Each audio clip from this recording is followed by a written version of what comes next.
नमस्कार। समसामयिक युग धर्म पत्रिका की ओर से मैं संध्या भारद्वाज आप सभी श्रोताओं का, दर्शकों का स्वागत करती हूँ।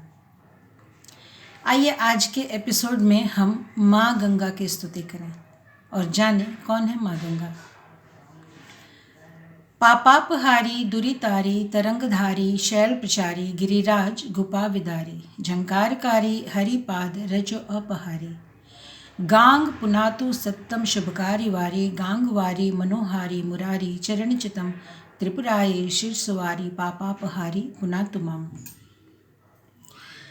इस पद में, इस श्लोक में आपने भगवान श्रीहरि का नाम सुना और भगवान शंकर का नाम त्रिपुरारी रूप में सुना।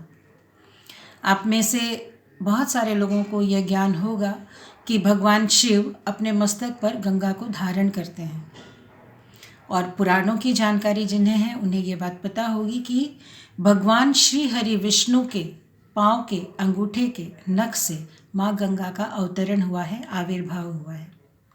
कैसे हुआ है इसकी कहानी हम जरूर समझेंगे, जरूर जानेंगे। आज के लिए आप इतना समझिए, इतना जानिए कि माँ हम कहते हैं गंगा को क्यों कहते हैं, क्योंकि एक माँ और संतान का जो संबंध होता है वो इस ब्रह्मांड का सबसे पवित्र संबंध होता है।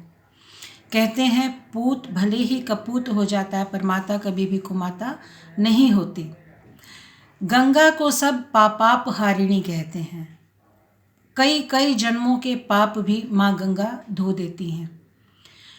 ठीक वैसे ही जैसे एक बच्चा बाहर खेलने जाता है, मिट्टी कीचड़ में लथपथ हो जाता है, गंदा हो जाता है, और जब वो आता है तो भले ही कोई उसे अपनी गोद में ले या न ले, माता ज़रूर उसे अपनी गोद में ले करके उसे नहला धुला के साफ स्वच्छ करके प्रेम से अपनी गोद में बिठाती है। गंगा वैसी ही है।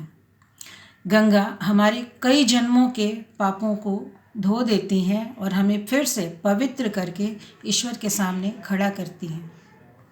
जब तक हमारे पाप नहीं धुलते, जब तक हमारी आत्मा की मलिनता नहीं जाती, तब तक हम ईश्वर के सन्मुख नहीं हो सकते।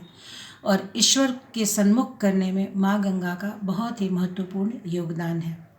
गंगा के कई नाम हैं, सुरसरी, देव नदी, भागीरथी, जाह्नवी। सारे नामों के साथ एक न एक कहानी अवश्य जुड़ी हुई है। अगले एपिसोड में, अगले क्रम में हम इन पर जरूर चर्चा करेंगे। तब तक के लिए नमस्कार। खुश रहें, स्वस्थ रहें, मस्त रहें।